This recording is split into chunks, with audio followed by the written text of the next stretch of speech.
84 में काशीराम जी ने ये नारा लगाया, वोट हमारा राज तुम्हारा, नहीं चलेगा नहीं चलेगा नहीं चलेगा। ये काशीराम जी ने नारा लगाया था। तब भारत का जो शासक वर्ग था उनको ये लगा कि जो लोग शासक चुनने का काम करते थे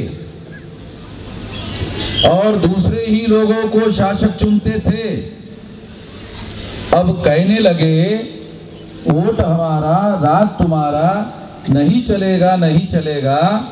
तो अब ये लोग अपना शासन बनाना चाहते हैं, अपना शासक बनाना चाहते हैं, शासन बनाना चाहते हैं, अपना राज बनाना चाहते हैं।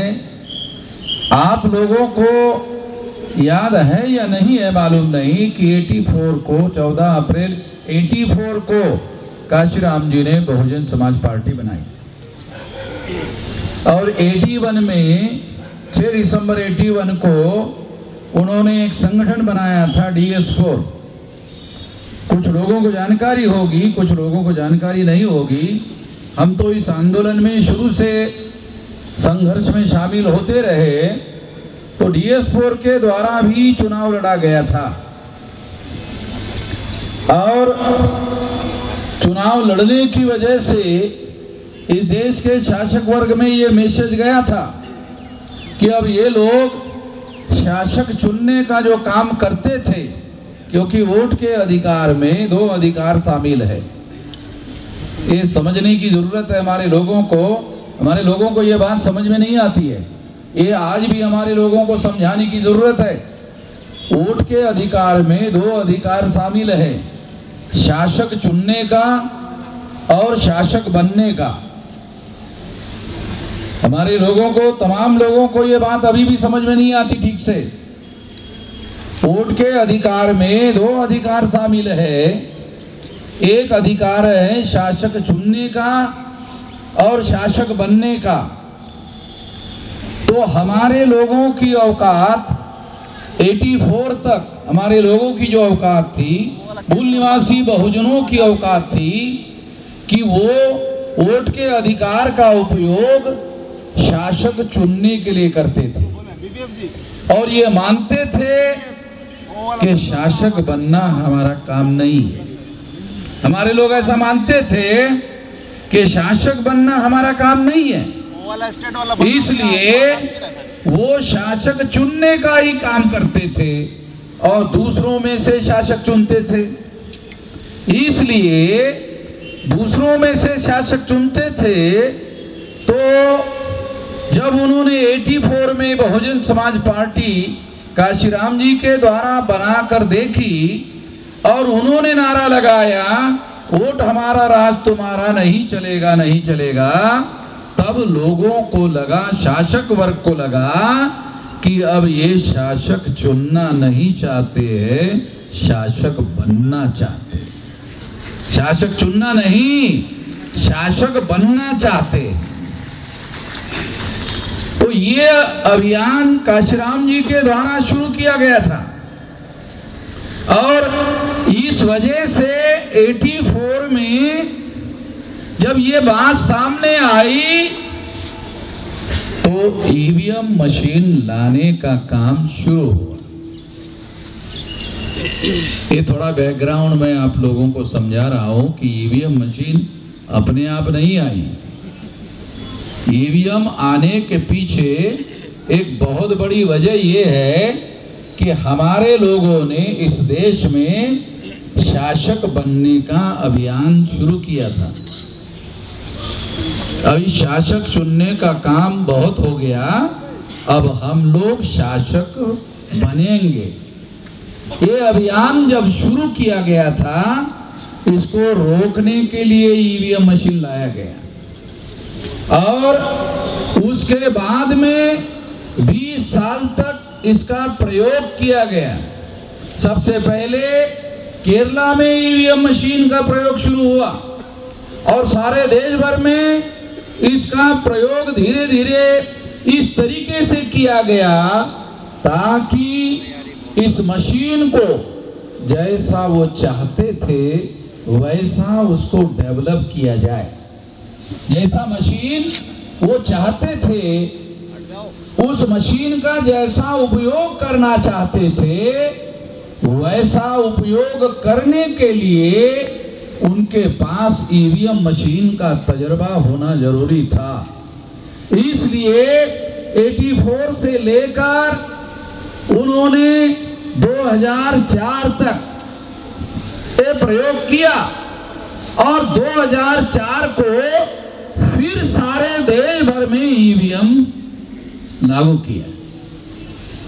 क्योंकि हमारे लोगों को बहुत सारी बातों की जानकारी नहीं होती है, इसलिए ये बात मैं आप लोगों को बता रहा हूं, समझा रहा हूं। ये इस बैकग्राउंड के साथ ईवीएम को समझना है कि जब लोग जागकर अपने अधिकार का उपयोग करते हुए शासक बनने का जब लोगों ने अभियान शुरू किया, तब उसको रोकने के लिए ईवीएम लाया गया। तो 2004 में ईवीएम का उपयोग करके कांग्रेस की सरकार बनी। ये सोचना गलत है कि केवल बीजेपी के लोग ईवीएम का इस्तेमाल कर रहे हैं, केवल बीजेपी के लोग ही ईवीएम का उपयोग करके शासक बन रहे हैं। ये बात सही नहीं है, इस तरह से सोचना सही नहीं है। 2004 में कांग्रेस ने ईवीएम का इस्तेमाल करते हुए सरकार बनाई। 2009 में कांग्रेस ने सरकार बनाई और जब इसके सबूत डॉक्टर सुब्रमण्यम स्वामी इन्होंने इकट्ठा किए, इसके सारे सबूत इकट्ठा किए गए डॉक्टर सुब्रमण्यम स्वामी के द्वारा, और ये सारे सबूत इकट्ठा करने के बाद ये सुप्रीम कोर्ट को दिए गए। सुप्रीम कोर्ट को ये सारे सबूत दिए गए। लाल कृष्ण आडवाणी को कांग्रेस ने ये प्रस्ताव दिया था। क्या प्रस्ताव दिया था?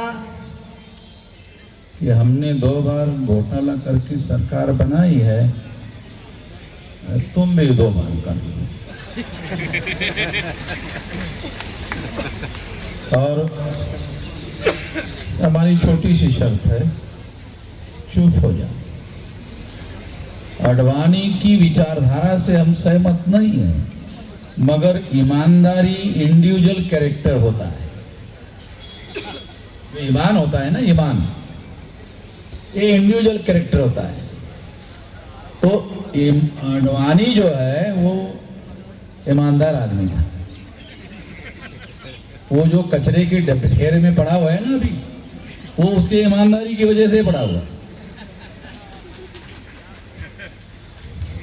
आडवाणी जो है वो ईमानदार आदमी था, और उसके ईमानदार होने की एक वजह ये थी कि वो ब्राह्मण नहीं था। हाँ, ये भी एक बड़ी वजह है। हाँ, लाल कृष्ण आडवाणी जो है ये ब्राह्मण नहीं है। तो ये ईमानदार आदमी था, तो उसने इस बात को नहीं माना और ये मामला सुप्रीम कोर्ट लेके गए। अगर आडवाणी नहीं चाहते तो ये मामला सुप्रीम कोर्ट में नहीं जाता, सुप्रीम कोर्ट में लेके गए। और सुप्रीम कोर्ट में लेकर जाने के बाद 8 अक्टूबर 2013 को सुप्रीम कोर्ट ने फैसला दिया। फैसला है, जजमेंट है, कि काल्पनिक बातें नहीं बोल रहा हूं। ये सुप्रीम कोर्ट ने ये जजमेंट दिया। ये क्या जजमेंट है? कि ईवीएम मशीन के द्वारा फ्री, फेयर एंड ट्रांसपेरेंट चुनाव नहीं हो सकता। ये सुप्रीम कोर्ट कह रहा है, ये कोई पार्टी नहीं कह रही। नहीं तो बीजेपी वाले कह थे, अरे वो चुनाव हार गया इसलिए ऐसा कहना। तो सुप्रीम कोर्ट पार्टी थोड़ी है। सुप्रीम कोर्ट ने तमाम लोगों की बातों को सुना, सरकार का भी सुना, चुनाव आयोग का भी सुना, विरोधी पार्टी का भी सुना। सबका सुनने के बाद निर्णय दिया कि ईवीएम मशीन के द्वारा फ्री, फेयर एंड ट्रांसपेरेंट चुनाव नहीं हो सकता। ये सुप्रीम कोर्ट ने निर्णय दिया और ये सुप्रीम कोर्ट ने निर्णय देने के बाद में ये जजमेंट में सुप्रीम कोर्ट ने और एक कहा कि चूंकि केवल ईवीएम मशीन के द्वारा फ्री फेयर एंड ट्रांसपेरेंट चुनाव नहीं हो सकता। फ्री का मतलब मुक्त चुनाव नहीं हो सकता, फेयर का मतलब निष्पक्ष चुनाव नहीं हो सकता, ट्रांसपेरेंट का मतलब पारदर्शी चुनाव नहीं हो सकता। क्योंकि पहले जो ईवीएम मशीन थी उसमें वोटर वोट डालने के बाद उसका वोट किसके नाम पर जमा हुआ आंखों से दिखता नहीं था, आंखों से दिखता नहीं था। तो ये मशीन पारदर्शी भी नहीं थी। तो इस तरह से सुप्रीम कोर्ट ने अपने जजमेंट में लिखा हुआ है। और फिर जजमेंट में दूसरी बात लिखी कि फ्री फेयर एंड ट्रांसपेरेंट चुनाव के लिए पेपर ट्रेल मशीन लगाना होगा। तो पेपर ट्रेल मशीन लगाई गई। तो पेपर ट्रेल मशीन लगाने से क्या हुआ? पेपर ट्रेल मशीन लगाने से केवल ये दिखाई देता था कि आपने जिस पर बटन दबाया उसी पर स्टैंप लगा, आंखों से केवल दिखाई देता था, केवल आंखों से दिखाई देता था। और दिखाई देने के बाद कागज का टुकड़ा कटकर बैलेट बॉक्स में गिरता था, मगर गिनती जिस ईवीएम में घोटाला होता है उसी ईवीएम की गिनती होती थी। यानी घोटाला सुप्रीम कोर्ट का निर्णय लगने के बाद भी बदस्तूर जारी रहा। क्यों? क्योंकि कागज का टुकड़ा गिरकर जो बैलेट बॉक्स में गिरता था उस कागज के टुकड़े की गिनती नहीं होती थी। ईवीएम मशीन में जो टेक्नोलॉजी है, टेक्नोलॉजी क्या कर सकती है कि यान चांद पर गया। चांद पर जाने के बाद पता चला बॉम्बे के इंजीनियरों को कि कुछ यान में गड़बड़ी हो गई। तो बॉम्बे के इंजीनियरों ने कहा चलो दुरुस्त कर लेते हैं। यानी यान उधर है, चांद पर है, और इधर बैठे बैठे ही दुरुस्त करते थे इसरो में। यहां पर ईवीएम है और यहां पर वो आदमी है, वो यहां नहीं कर सकता, वे चांद पर कर सकता है? चांद पर सुधार कर सकता है, इसका मतलब रिमोट कंट्रोल टेक्निक है।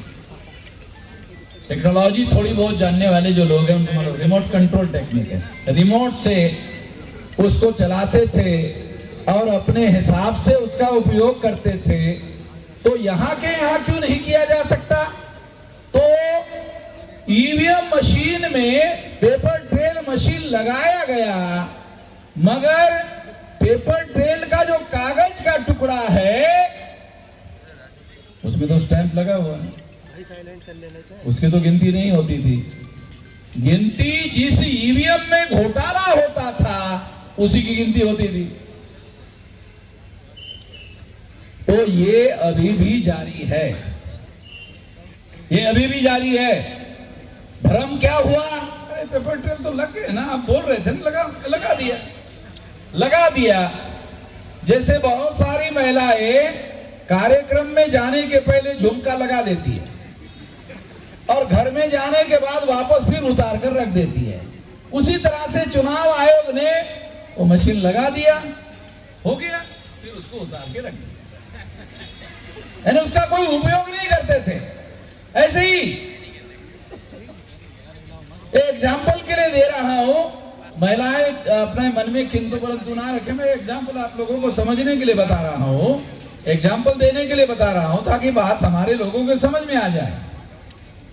साथियों, ये जो ईवीएम मशीन है, ये ईवीएम मशीन हम लोगों को समझना बहुत ज्यादा जरूरी है, क्योंकि ईवीएम मशीन ने आपका शासक चुनने का जो अधिकार है, शासक बनने का जो अधिकार है, वो वोट में शामिल है। आप जिसको चुनना चाहते हैं तो आप अगर अपने आप को चुनना चाहते हैं, वो अधिकार इसकी बदौलत खत्म हो जाता है, इसकी वजह से खत्म हो जाता है।